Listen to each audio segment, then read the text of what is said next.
Ku santet mertuaku dan pelakor penghancur rumah tanggaku.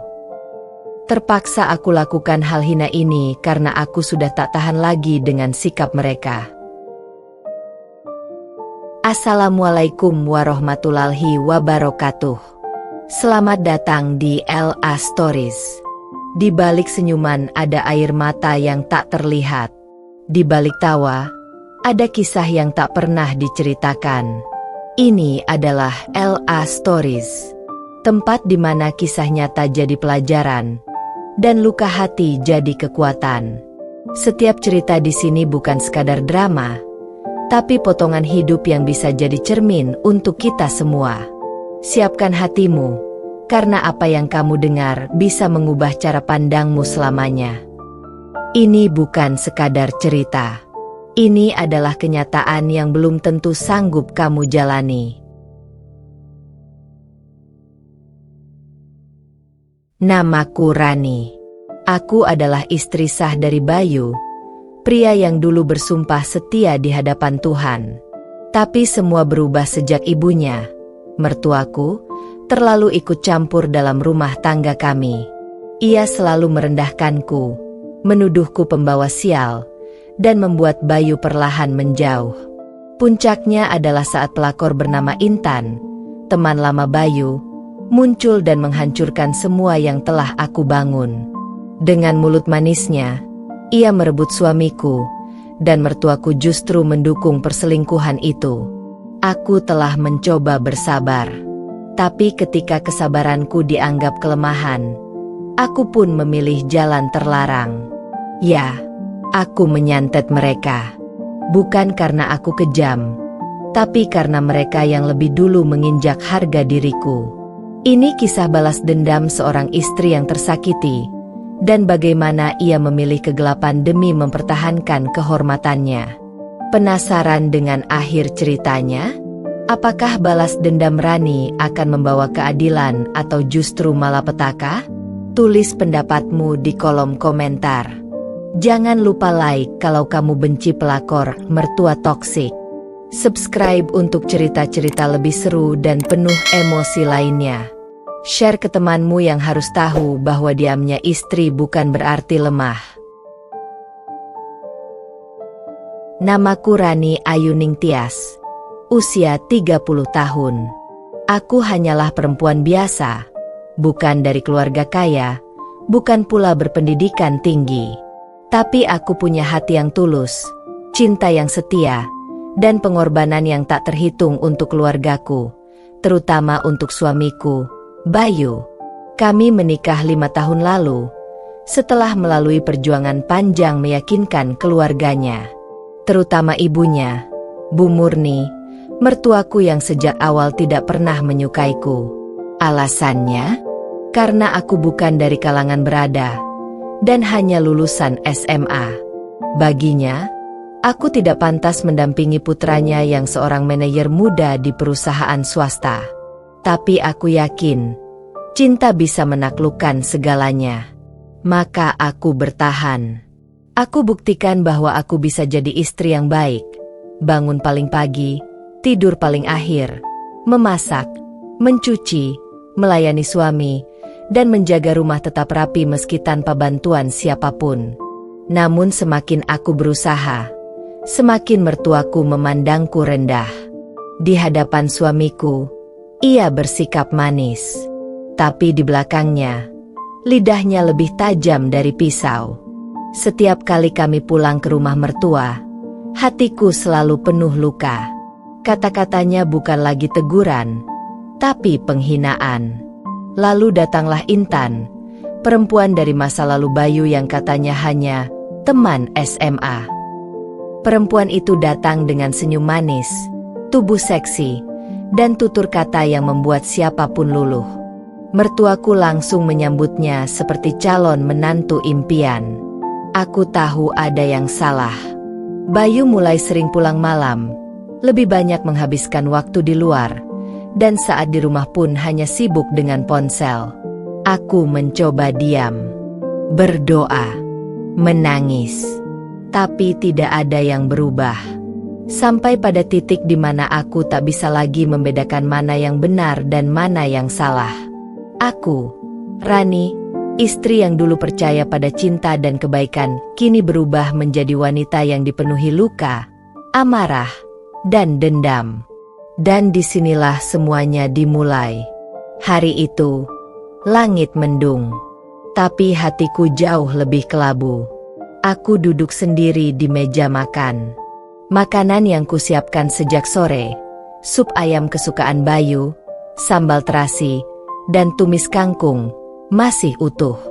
Jarum jam di dinding menunjukkan pukul 21.30. Bayu belum pulang lagi. Awalnya aku selalu berusaha mengerti. Aku tahu pekerjaannya tidak mudah. Tapi ini bukan kali pertama. Seminggu terakhir, Bayu selalu pulang larut malam dengan alasan lembur. Anehnya, setiap kali aku ingin mengantarkan makanan ke kantornya, dia selalu menolak dengan alasan rapat internal. Bahkan nomor teleponku sering tidak diangkat. Aku mencoba menepis pikiran buruk. Tapi malam itu, naluriku sebagai istri berkata lain. Aku buka Instagram, entah dorongan dari mana, dan aku mengetik satu nama, Intan Prameswari. Benar saja. Story-nya baru diunggah 20 menit yang lalu. Lokasinya, kafe mewah di pusat kota. Dan di ujung kursi, duduklah Bayu mengenakan kemeja biru yang tadi pagi ku kosok sendiri. Tangannya memegang gelas wine. Dan Intan tertawa manja di sebelahnya, menyentuh lengannya. Captionnya, "Dinner with my favorite person." Dunia seperti berhenti. Jantungku berdetak tak karuan. Tanganku gemetar. Tapi aku tidak menangis. Bukan karena aku kuat, tapi karena aku terlalu hancur untuk bisa mengeluarkan air mata. Keesokan harinya, aku mencoba bertanya baik-baik. "Bayu, kamu kemarin pulang jam berapa?" "Jam 11-an. Kenapa?" "Katanya kamu lembur. Tapi aku lihat kamu di kafe sama Intan." Bayu menoleh cepat. Wajahnya berubah. "Kamu ngintilin aku?" "Bukan. Aku lihat di story-nya." "Ya ampun, Rani. Cuma makan biasa. Intan itu teman lama. Jangan mikir yang enggak-enggak. Teman biasa sampai megang tangan dan dinner berdua di tempat romantis." Dia mendengus, lalu berdiri dari meja makan. "Capek aku ngadepin kamu yang selalu suzon. Udah, jangan ribet." Dan untuk pertama kalinya, Bayu menatapku dengan mata dingin yang belum pernah kulihat sebelumnya. Seolah aku ini orang asing. Seolah aku bukan lagi istrinya. Sejak saat itu, semuanya berubah. Bayu semakin jarang bicara.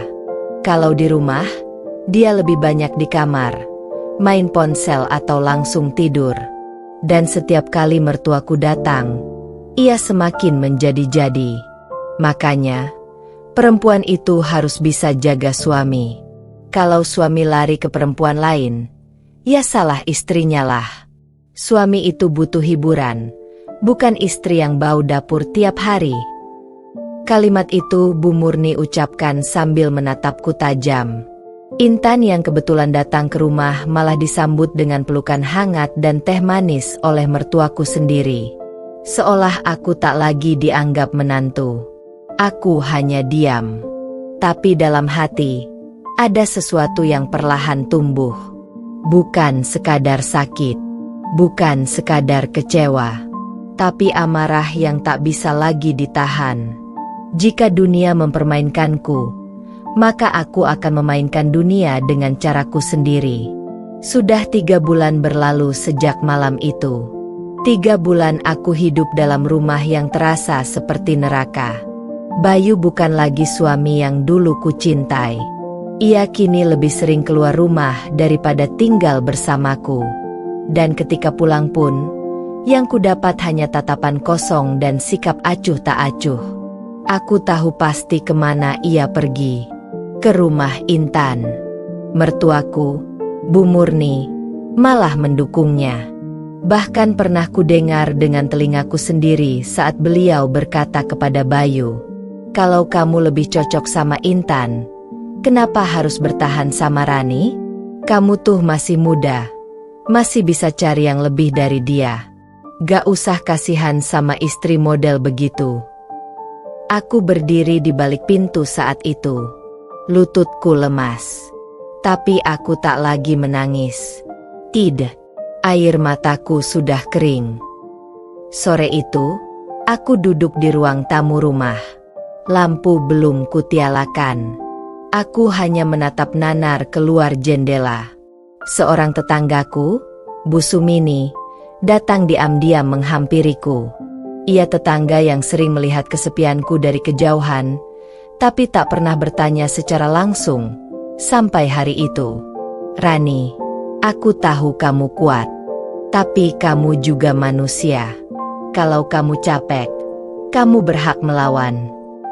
Aku hanya menatapnya. Ia lalu mendekat, dan dengan suara pelan berbisik, "Kalau kamu gak tahan, ada orang pintar di desa sebelah. Namanya Mak Ijah. Dia bisa bantu kalau kamu ingin balas mereka. Tapi, semua ada risikonya, Nak." Awalnya aku ragu. Aku masih punya sedikit iman. Tapi malam demi malam kulewati sendirian. Dengan suara tawa Bayu dan Intan terdengar dari story media sosial, dan cibiran dari mertuaku yang tak henti-hentinya menyudutkanku, perlahan hatiku menghitam. Aku akhirnya memutuskan untuk datang. Aku menyusuri jalan setapak yang sunyi menuju rumah panggung tua di pinggir hutan. Udara malam terasa dingin dan berat. Tapi langkahku mantap. Aku mengetuk pintu 3 kali. Tak lama, pintu dibuka. Seorang perempuan tua berjubah hitam dengan mata tajam menatapku dari balik tirai asap dupa. "Rani Ayuning Tias, kau sudah lama kupanggil, tapi baru sekarang kau datang," ucapnya tanpa kutanya siapa namaku. Tubuhku gemetar. Tapi aku diam. "Aku ingin mereka merasakan apa yang kurasakan," kataku pelan.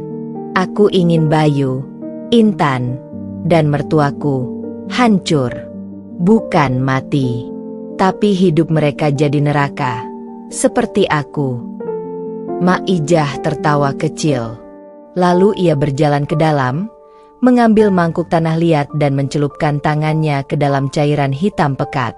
Ia menggumamkan mantra, dan bayangan wajah-wajah yang ingin kuhancurkan muncul di permukaan mangkuk itu. "Ini bukan jalan yang bisa kau tarik kembali, Rani. Sekali kau melangkah, kau bukan lagi perempuan yang sama." Aku menunduk. Tidak apa-apa, karena aku juga bukan lagi istri yang sama. Malam itu, aku menyerahkan nama mereka, satu persatu. Bayu, Intan, dan Bu Murni. Aku tak tahu persis apa yang Mak Ijah lakukan. Tapi sejak malam itu, mimpi-mimpiku mulai aneh. Dan beberapa hari kemudian, keanehan mulai terjadi. Bab 4. Balasan datang satu persatu. Sudah 7 hari sejak aku bertemu Mak Ijah. Sejak hari itu, aku tidak lagi menunggu Bayu pulang. Tidak lagi peduli apakah ia makan atau tidak. Hatiku kosong. Tapi satu hal yang kurasakan dengan jelas. Aku tak lagi takut. Hingga suatu pagi, aku mendapat kabar dari tetangga depan rumah. "Rani, kamu tahu nggak? Si Intan itu masuk rumah sakit." Katanya tiba-tiba kejang-kejang di salon. Matanya mendelik, terus teriak-teriak histeris. Orang-orang bilang kesurupan. Aku hanya tersenyum tipis sambil menuang teh. Ya, kok bisa? Padahal dalam hati, aku tahu, itu bukan kesurupan biasa. Malamnya, Saat aku menjemur handuk di belakang rumah, aku mendengar suara Bayu menjerit dari dalam kamarnya. "Aarg, siapa itu?" "Intan, jangan deket-deket." Aku berlari masuk. Bayu berdiri di pojok kamar. Tubuhnya gemetar, wajahnya pucat pasi. Ia menunjuk ke sudut kamar yang gelap. Ada dia di situ. Dia berdarah. "Ran." Matanya hitam semua. Dia ketawa terus. "Ran, aku sumpah lihat dia," teriaknya. Aku mendekat perlahan.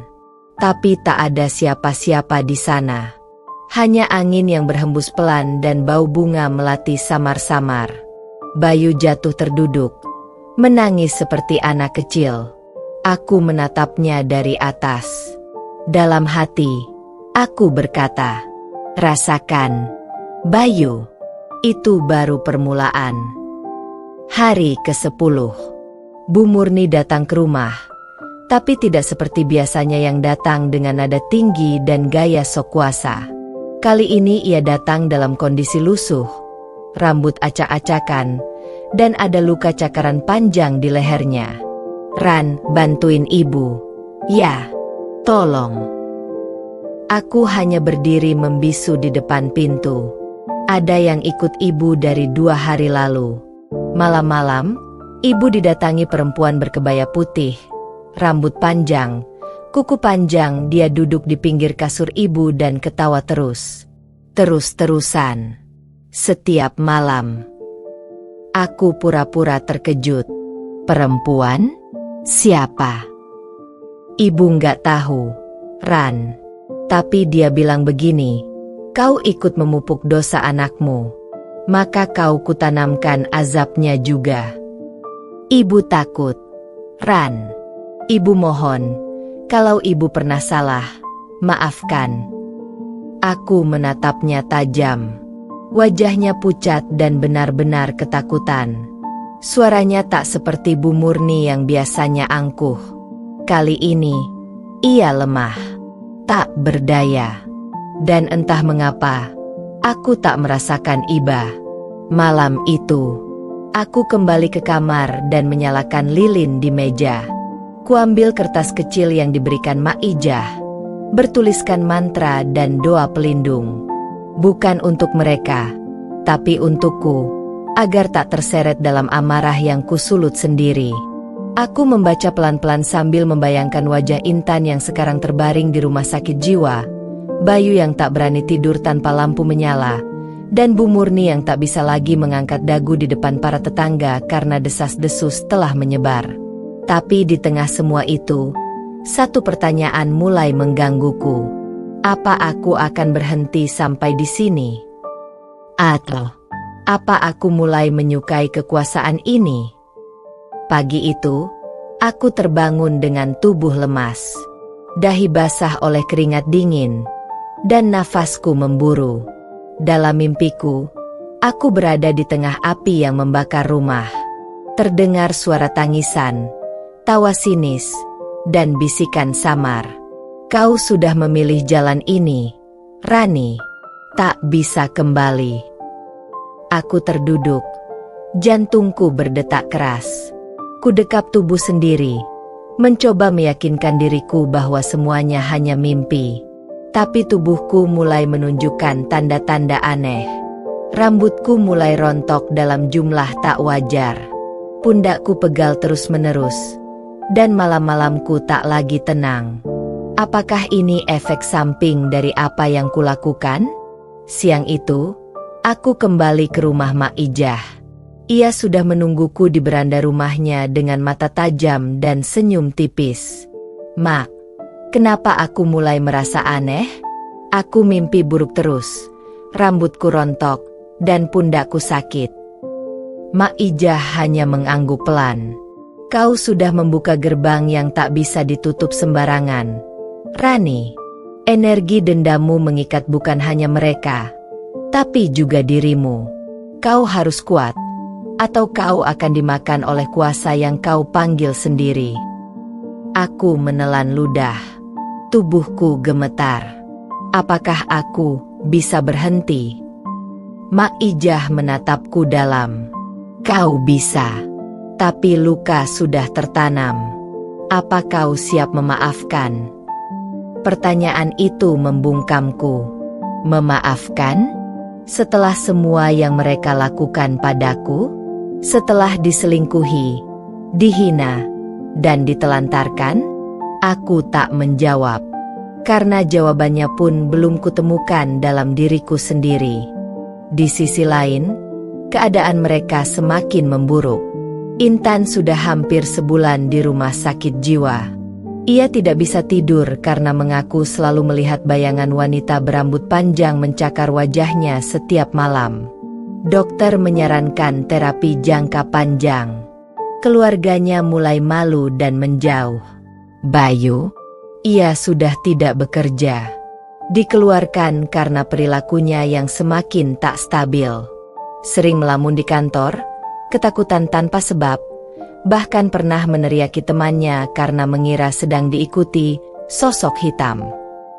Dan Bu Murni, tubuhnya mulai kurus. Ia mengaku mendengar tangisan bayi setiap malam dari kolong tempat tidurnya. Padahal tak ada siapapun di rumahnya yang punya bayi. Tetangga-tetangga mulai berbisik. Itu keluarga Bayu kayaknya kena kutukan. Mungkin karma dari perlakuan mereka ke Rani. Aku mendengar semua itu sambil menutup jendela dengan tenang. Tapi malam harinya, rasa bersalah mulai menyusup pelan-pelan ke dalam dadaku. Suatu malam, aku didatangi mimpi yang berbeda. Seorang perempuan tua berwajah lembut muncul dalam tidurku. Ia duduk di depan rumahku dan berkata, "Anakku, balas dendam tak pernah membawa kemenangan. Hanya luka yang berpindah arah. Kau bisa memilih, menyudahi semuanya, atau tenggelam bersama mereka." Aku terbangun dengan mata berkaca-kaca. Dan disitulah, untuk pertama kalinya sejak semua ini dimulai, aku bertanya pada diri sendiri. Apakah aku masih ingin menghancurkan mereka? Atau aku sudah cukup puas? 3 hari sejak mimpi itu, hidupku menjadi lebih gelisah. Aku mencoba bersikap biasa, seperti tak ada apa-apa. Tapi setiap malam, mimpi itu datang lagi. Sosok perempuan tua berwajah lembut selalu hadir.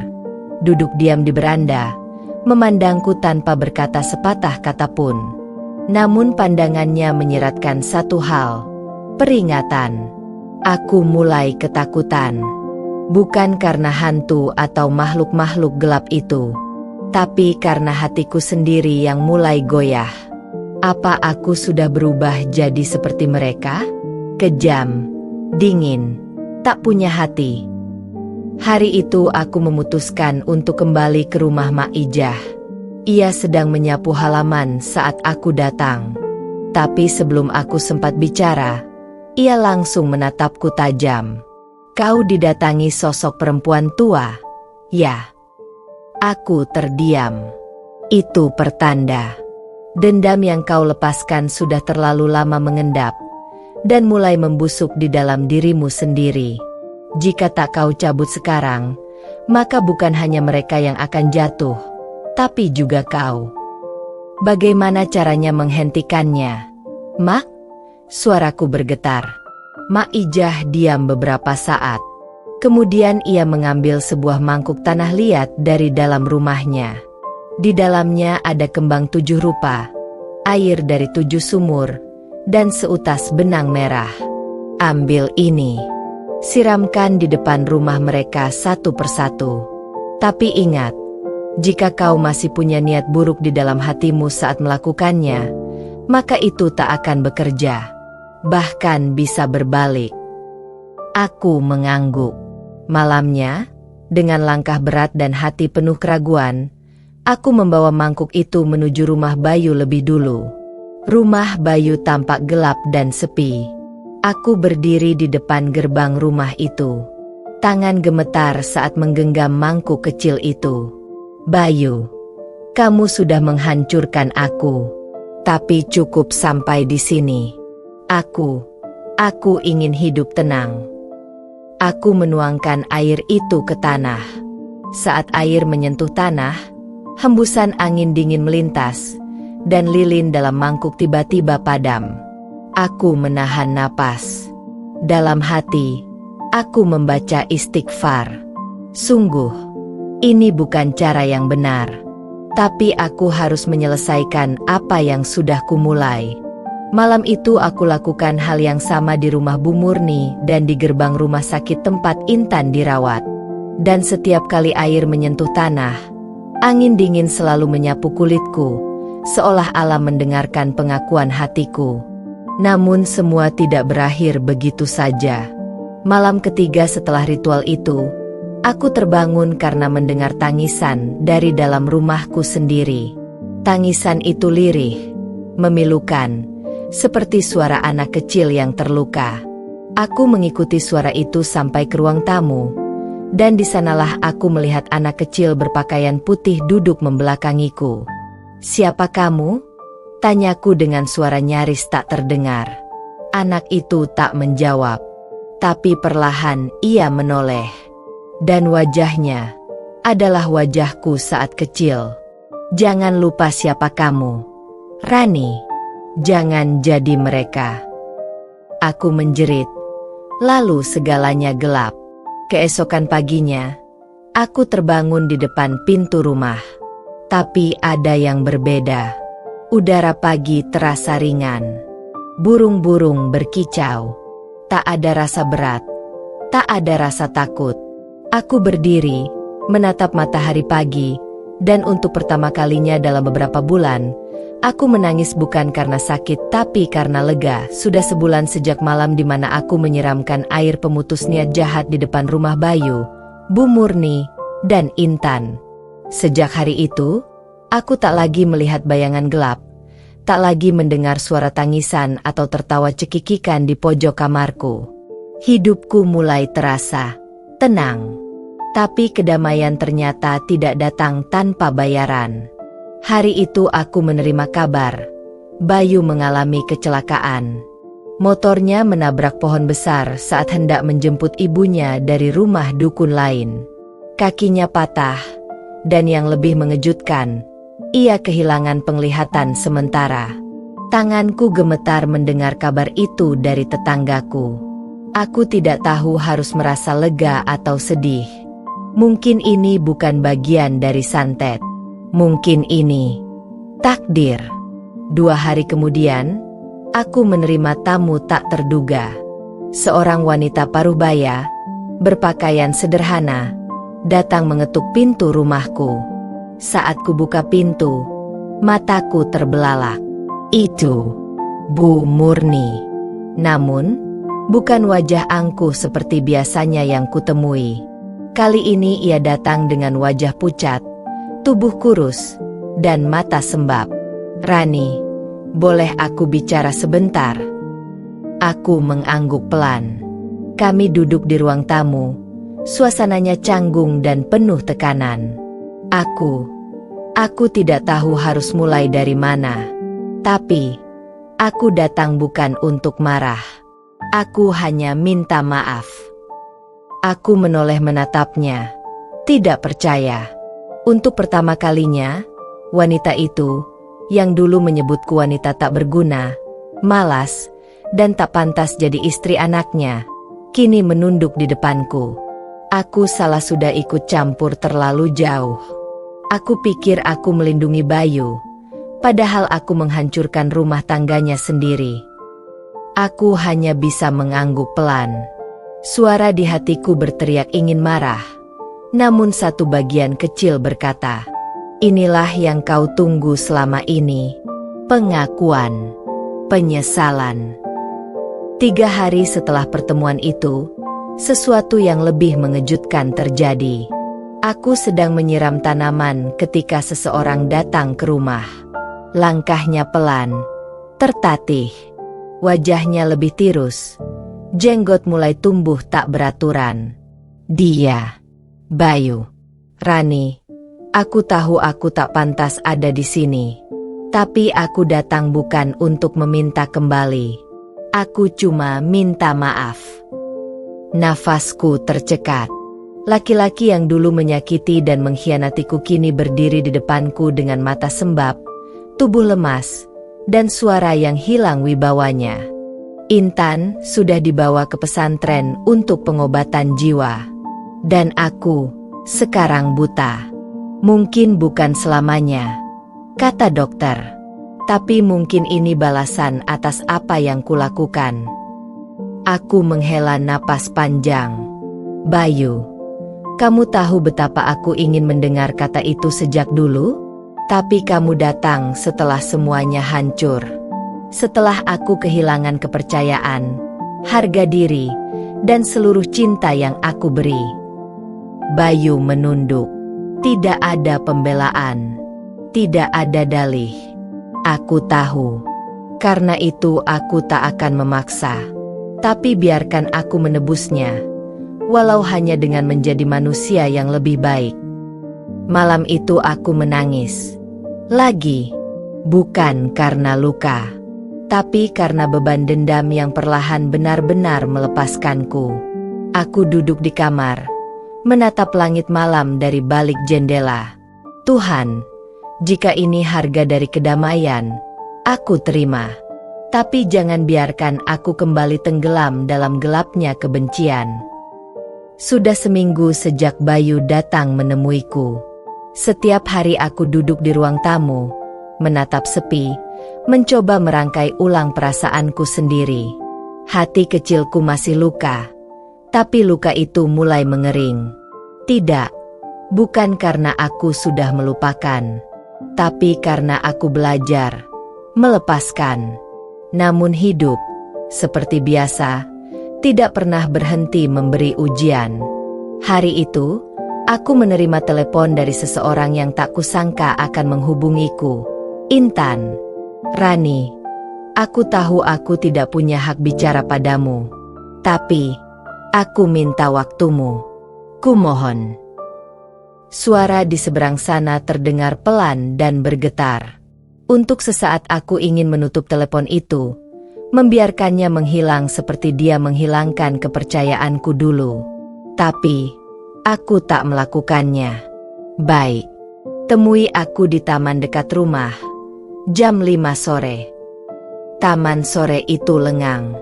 Angin bertiup pelan. Daun-daun gugur berjatuhan menghiasi tanah seperti karpet musim patah hati. Intan datang dengan penampilan sangat berbeda. Wajahnya tanpa riasan, tubuhnya kurus, dan sorot matanya tak lagi penuh kesombongan seperti dulu. Ia berdiri beberapa langkah dariku, lalu perlahan duduk di bangku taman, memeluk tas kecilnya erat-erat. Rani, kamu boleh marah, boleh benci, bahkan boleh maki aku. Tapi aku hanya ingin jujur sekarang. Karena aku sendiri sudah kehilangan segalanya. Aku menatapnya tajam. Kamu ingin jujur? Setelah kamu merebut suami orang dan merusak rumah tangga sahabatmu sendiri? Intan menunduk. Matanya mulai berkaca-kaca. Aku hamil. Rani. Dunia terasa berhenti berputar. Tapi Bayu meninggalkanku sejak dia kecelakaan. Dia bilang dia ingin menebus dosanya ke kamu. Aku sendirian sekarang. Dan aku takut. Aku nyaris tak bisa bernapas. Dulu aku yang berjuang sendiri. Sekarang Intan berada di tempat yang pernah aku pijak. Sakit. Hancur. Ditinggalkan. Tapi anehnya, tak ada senyum puas di wajahku. Yang ada hanyalah kasihan. Kau memilih jalan ini, Intan. Kau yang datang ke dalam hidupku dan merobek semuanya. Sekarang kau merasakan apa yang dulu aku rasa. Intan mengangguk sambil menangis. Aku tahu. Dan aku tak minta maaf agar kamu kasihan. Aku cuma ingin melepaskan semua ini dari hatiku. Malam itu aku menangis lagi. Tapi bukan karena terluka, melainkan karena aku benar-benar dihadapkan pada persimpangan besar. Ampunan atau balas dendam terakhir. Bayu kini buta, menyesal, dan hidup dalam keterbatasan. Ibunya meninggalkan kota dan tak terdengar kabarnya. Intan hamil, ditinggalkan, dan tak tahu harus kemana. Semesta seperti membalas semuanya tanpa aku harus mengangkat satu jari pun lagi. Tapi, apakah ini cukup untukku? Beberapa hari kemudian, aku pergi ke makam ibuku. Kusiram bunga, lalu duduk bersimpuh sambil menatap batu nisan tua yang kini lebih dingin dari hatiku dulu. Bu, Rani capek. Rani udah ngelewatin semuanya. Tapi sekarang Rani nggak tahu apa harus memaafkan atau biarin mereka jatuh terus. Dalam diam, angin bertiup lembut, seolah ibuku menjawab lewat udara. Memaafkan bukan berarti melupakan, nak, tapi agar kamu bisa berjalan tanpa membawa racun di punggungmu sendiri. Air mataku jatuh tanpa bisa kutahan. Dan saat itu juga, aku tahu jawabannya. Beberapa hari setelah kunjunganku ke makam ibu, hatiku terasa lebih ringan. Entah mengapa, suara hatiku yang selama ini dipenuhi dendam dan kemarahan mulai perlahan mengendur. Mungkin karena aku akhirnya mengizinkan diriku sendiri untuk bernapas tanpa beban masa lalu. Pagi itu aku berdiri di depan cermin, menatap pantulan diriku sendiri. Rani, ini waktunya kamu memilih. Bukan untuk mereka, tapi untuk dirimu sendiri. Aku mengambil ponsel dan mengetik pesan. Untuk Intan. Kita bertemu di klinik bersalin besok. Aku akan bantu kamu periksa kandungan. Tanganku bergetar saat menekan tombol kirim. Tapi setelah pesan terkirim, anehnya, aku tak merasa ragu sedikit pun. Keesokan harinya di klinik, aku melihat Intan duduk sendirian di bangku tunggu, memeluk perutnya yang mulai membesar. Ia tampak kaget saat melihatku benar-benar datang. Kamu beneran datang? Aku hanya mengangguk. Tak ada kata-kata panjang. Aku duduk di sebelahnya. Diam, tapi hangat. Setelah periksa, dokter bilang janinnya sehat, tapi Intan mengalami tekanan darah tinggi akibat stres dan kurang gizi. Dia butuh dukungan, baik secara fisik maupun emosional. Aku tidak membalas dengan simpati murahan. Kalau kamu niat berubah, kamu harus buktikan. Bukan cuma menangis di pelukan rasa bersalah. Intan mengangguk lemah. Matanya berkaca-kaca. Ia tahu, ini bukan pertolongan karena aku lemah. Ini, karena aku kuat. Sementara itu, Bayu masih di rumah sakit pemulihan. Tetanggaku bilang, ia kini lebih banyak diam, tak banyak bicara, dan selalu membaca Al-Quran dengan alat bantu suara. Beberapa kali dia menitip salam padaku lewat Pak RT, tapi aku belum pernah menjawabnya.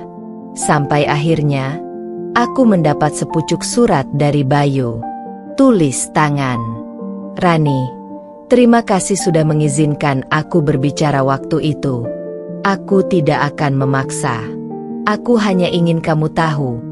Aku belajar mencintaimu saat kamu sudah berhenti mencintaiku. Dan aku tahu, itu telat. Tapi aku ikhlas. Jika kamu bahagia tanpaku, maka aku akan belajar mencintai kebahagiaan itu, meski aku bukan bagian di dalamnya. Aku menangis membaca surat itu. Bukan karena cinta, tapi karena luka yang dulu akhirnya tertutup. Dan sekarang, tak ingin kubuka lagi. Malam itu, aku membakar semua kenangan. Foto pernikahan, surat-surat, dan hadiah dari masa lalu yang tak lagi layak disimpan. Aku berdiri di depan tungku pembakaran kecil di halaman rumah, menatap api yang menari, membawa semua sakitku lenyap bersamanya. Ini bukan akhir, Rani, kataku dalam hati. Ini adalah awal dari hidup yang kamu pilih. Tanpa dendam, tanpa luka, tapi juga tanpa mereka. Keesokan harinya, aku kembali ke toko jahit kecilku. Pelanggan mulai berdatangan lagi. Tetangga mulai tersenyum padaku. Aku bahkan mendapat undangan untuk mengajar menjahit di PKK. Intan, masih aku bantu sesekali, tapi aku tak membiarkannya terlalu dekat. Bayu, aku doakan dari jauh. Aku tak membenci, tapi aku juga tak membuka pintu kembali. Aku belajar bahwa melepaskan bukan berarti kalah. Kadang, melepaskan justru adalah bentuk kemenangan terbesar. Kemenangan atas diriku sendiri. Hari-hari berlalu, dan aku mulai merasakan sesuatu yang tak pernah kuasa kutemukan selama ini. Kedamaian. Bukan kedamaian karena masalah selesai dengan mudah, tapi kedamaian karena aku memilih untuk berdamai dengan diriku sendiri. Pagi itu aku membuka toko jahitku, menyambut pelanggan dengan senyum tulus. Suara mesin jahit berdentang lembut, seolah menandai irama baru dalam hidupku. Beberapa tetangga dan sahabat mulai datang, menawarkan bantuan, memberikan semangat. Ada rasa hangat yang tak bisa diukur oleh kata-kata. Intan datang lagi, kali ini dengan wajah lebih cerah dan lebih tegar. Ia sudah melahirkan seorang bayi laki-laki yang sehat. Aku menggendong bayi kecil itu dan tersenyum. Namanya Arga, katanya pelan. Terima kasih sudah mau membantu aku waktu itu, Rani. Aku mengangguk. Jangan pernah merasa sendiri, Intan. Kita perempuan, kita harus saling kuatkan, bukan saling menjatuhkan. Sementara Bayu, aku tahu ia masih berusaha memperbaiki diri, meski aku tak lagi menunggu dia kembali padaku. Aku doakan agar ia menemukan jalan hidupnya yang baru, dan benar-benar menjadi pribadi yang lebih baik. Suatu sore, saat aku sedang menutup toko, seseorang mengetuk pintu. Ternyata itu Pak RT dengan senyum ramahnya. Rani, kau telah menginspirasi banyak orang.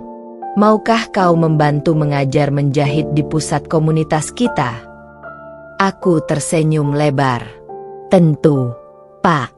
Aku ingin membagikan cerita dan kekuatan yang aku dapatkan. Disitulah aku sadar bahwa hidup bukan tentang balas dendam atau membalas sakit hati dengan hal hina. Hidup adalah tentang berani bangkit, memaafkan, dan memulai kembali. Aku, Rani, kini memegang kendali atas hidupku. Bukan karena aku pernah menjadi korban, tapi karena aku memilih menjadi pemenang dalam cerita hidupku sendiri. Setelah aku memutuskan untuk bangkit dan memulai hidup baru, ternyata bukan berarti semuanya langsung mulus. Ada masa-masa sulit yang harus aku lewati. Namun, kini aku berbeda. Aku tak lagi lemah atau takut menghadapi kenyataan. Hari-hari berlalu, aku semakin sibuk dengan mengajar menjahit di pusat komunitas. Murid-muridku datang dari berbagai latar belakang. Ibu rumah tangga, remaja putus sekolah, dan bahkan perempuan yang pernah mengalami hal pahit seperti aku. Mereka datang bukan hanya untuk belajar menjahit, tapi juga mencari tempat untuk berbagi cerita dan menyembuhkan luka. Suatu hari, datang seorang perempuan paruhbaya yang wajahnya tampak lelah dan penuh duka.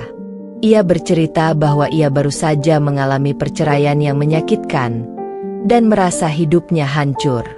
Aku mengulurkan tangan dan berkata, "Kita semua pernah jatuh, Bu. Tapi yang terpenting adalah bagaimana kita bangkit kembali. Jangan biarkan masa lalu menentukan masa depanmu." Melalui pengalaman itu, aku sadar, hidupku sekarang lebih berarti jika aku bisa menjadi kekuatan bagi orang lain. Tidak hanya menyembuhkan luka sendiri, tapi juga membantu mereka yang terluka. Sementara itu, Bayu datang menemui aku di toko. Kali ini dengan sikap yang berbeda. Ia datang bukan untuk meminta kembali, tapi untuk mengucapkan terima kasih karena aku sudah mengajarinya arti cinta dan keikhlasan. Aku tersenyum hangat dan berkata, "Kita semua berproses, Bayu. Jangan menyerah untuk menjadi lebih baik." Hari-hari berlalu dengan penuh harapan dan semangat baru. Aku menyadari bahwa hidup yang dulu kuanggap hancur justru membuka jalan bagi sebuah awal yang lebih indah. Rani yang dulu pernah terluka dan patah hati, kini tumbuh menjadi perempuan kuat yang penuh cinta dan pengertian. Aku tahu, perjalanan hidupku masih panjang, tapi aku siap menjalaninya dengan hati yang tenang dan jiwa yang penuh harapan.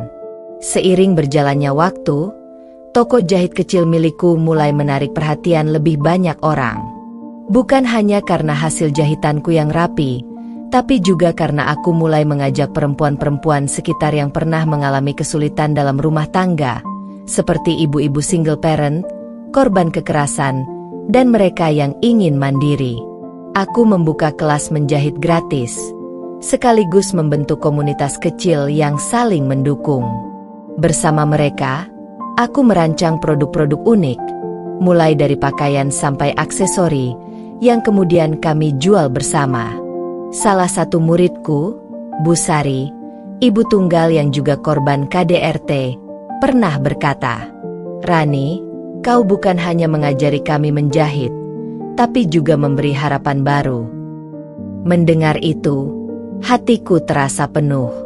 Aku sadar, luka yang dulu aku alami kini jadi kekuatan untuk membantu banyak perempuan lain bangkit. Bab 13, munculnya cinta baru yang tulus. Di tengah kesibukan membangun komunitas, ada seseorang yang mulai sering datang ke toko. Namanya Arif, seorang pemuda yang bekerja sebagai desainer busana di sebuah studio terkenal di kota. Awalnya ia datang hanya untuk mencari bahan dan inspirasi, tapi perlahan kami mulai sering berbincang. Arif sosok yang sabar dan penuh perhatian, berbeda dengan Bayu yang dulu membuatku terluka. Suatu sore, ketika kami sedang mengerjakan proyek bersama, Arif berkata, "Rani, aku kagum dengan semangatmu. Aku ingin mendukung setiap langkahmu, bukan hanya sebagai partner kerja, tapi juga lebih dari itu." Aku terdiam, hatiku hangat tapi juga takut untuk berharap lebih. Namun, kali ini aku ingin mencoba membuka hati lagi, perlahan tapi pasti. Bisnis sosial ini bukan hanya mengubah hidupku, tapi juga membuka peluang untuk cinta yang baru dan lebih baik. Aku belajar bahwa hidup tidak harus selalu dihantui masa lalu, karena selalu ada harapan baru yang menunggu untuk diraih. Hari-hari bersama Arif terasa ringan dan penuh warna. Dia bukan hanya teman kerja, tapi juga teman yang mengerti luka dan perjuanganku. Setiap kali aku merasa lelah atau bimbang, Arif selalu ada untuk memberi semangat tanpa menghakimi. Suatu kali, Arif mengajak aku ke studio desain tempatnya bekerja. Dia memperkenalkan aku kepada timnya dan menunjukkan bagaimana dia merancang koleksi baru yang terinspirasi dari kisah-kisah perempuan kuat seperti aku dan komunitasku. "Ini bukan hanya tentang fashion, Rani. Ini tentang memberdayakan perempuan melalui karya yang mereka banggakan," ujar Arif penuh semangat. Aku tersenyum, merasa bangga sekaligus termotivasi. Bisnis sosial kami mulai mendapat perhatian lebih luas, baik dari pemerintah daerah maupun organisasi sosial. Tawaran kerjasama mulai berdatangan. Aku dan Arif mulai merancang acara pameran dan bazar produk hasil karya komunitas kami. Namun, di balik semua kebahagiaan, aku tetap harus menghadapi kenyataan bahwa perjalanan ini tidak mudah. Mertuaku masih sesekali menyebarkan gosip dan intan, pelakor, juga kadang mengganggu dengan ulahnya. Tapi kali ini, aku punya Arif dan komunitas yang kuat di belakangku. Suatu malam, saat kami menutup toko, Arif menggenggam tanganku dengan lembut. "Rani, aku ingin selalu ada untukmu, melewati segala rintangan bersama." Aku menatap matanya, Dan untuk pertama kalinya setelah lama, aku benar-benar merasa siap membuka hati untuk cinta yang baru. Perjalanan kami baru saja dimulai, dan aku yakin, dengan cinta dan kekuatan bersama, masa depan akan lebih cerah.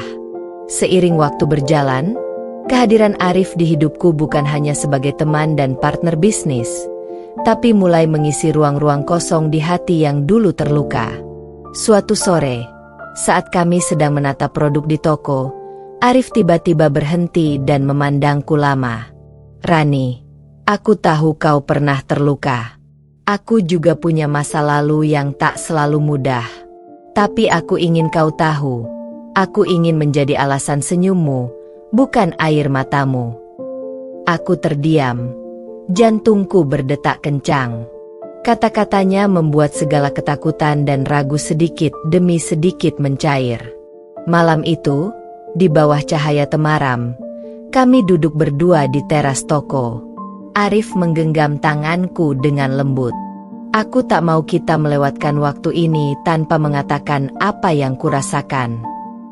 Aku menatap matanya yang tulus, dan akhirnya berkata, Aku ingin mencoba lagi, Arif. Mencoba mencintai, dan dicintai tanpa rasa takut. Pelan tapi pasti, kami mulai membuka diri satu sama lain. Aku bercerita tentang bayang-bayang masa laluku, tentang sakit hati yang pernah membekas. Arif pun berbagi tentang luka dan harapannya. Malam itu menjadi awal dari sebuah hubungan yang tak hanya berdasarkan cinta, tapi juga pengertian dan kesetiaan. Setiap sentuhan, setiap kata yang terucap, membangun kepercayaan yang selama ini aku cari. Kini, aku tidak lagi merasa sendiri.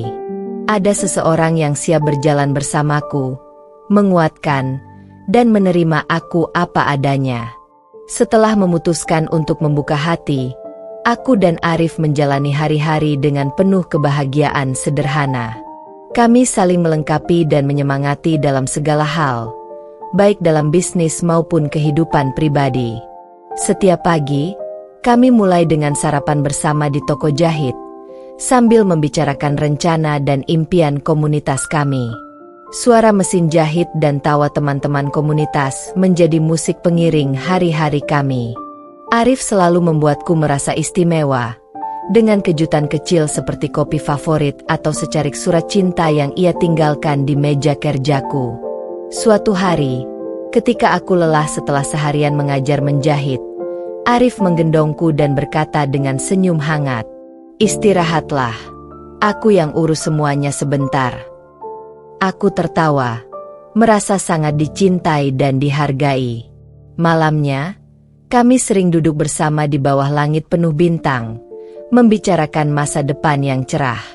Aku ingin kita terus tumbuh bersama, Rani, menjadi lebih dari sekadar pasangan, tapi juga sahabat dan mitra hidup yang tak terpisahkan, kata Arif sambil menggenggam tanganku erat. Hatiku penuh damai. Aku tahu, dengan Arif di sisiku, aku siap menghadapi apapun yang akan datang, tapi untuk saat ini, kami hanya ingin menikmati kebahagiaan yang sederhana dan tulus. Kisah kami adalah tentang cinta yang tumbuh perlahan, penuh pengertian, dan saling menguatkan. Tanpa drama, hanya harmonisasi dua hati yang ingin melangkah bersama dalam kebahagiaan. Beberapa bulan berlalu, hubungan aku dan Arif semakin erat. Kami bukan hanya pasangan, tapi juga sahabat yang saling mengisi dan menguatkan. Suatu hari, kami mengadakan acara kecil di toko jahit untuk merayakan ulang tahun komunitas sosial kami. Banyak perempuan yang dulu hanya belajar menjahit kini sudah mulai mandiri dan bisa berdagang sendiri. Arif sibuk mengatur dekorasi, sedangkan aku mempersiapkan makanan sederhana untuk tamu undangan. Saat semua berkumpul, aku melihat senyum bahagia di wajah setiap perempuan yang hadir, dan itu membuat hatiku hangat. Di tengah keramaian, Arif tiba-tiba menggandeng tanganku, lalu berlutut dan membuka kotak kecil berisi cincin sederhana tapi indah. Rani, Kau sudah mengubah hidupku dengan cinta dan keberanianmu. Aku ingin terus melangkah bersama, membangun masa depan yang kita impikan. Maukah kau menjadi istriku? Air mataku mengalir tanpa bisa kutahan. Aku mengangguk dengan penuh kebahagiaan. Ya, Arif, aku mau. Kami pun merayakan momen itu dengan tawa, pelukan hangat, dan harapan yang membuncah. Kini, bukan hanya bisnis sosial yang kami bangun, tapi juga sebuah keluarga kecil yang penuh cinta dan harapan. Setelah lamaran yang indah itu, aku dan Arif mulai merencanakan hari bahagia kami dengan penuh semangat. Meski sederhana, kami ingin pernikahan ini menjadi simbol cinta dan perjuangan kami berdua. Kami memutuskan untuk mengadakan acara di taman komunitas, tempat kami biasa berkumpul dan bekerja bersama para perempuan hebat yang mengubah hidupnya lewat usaha jahit ini.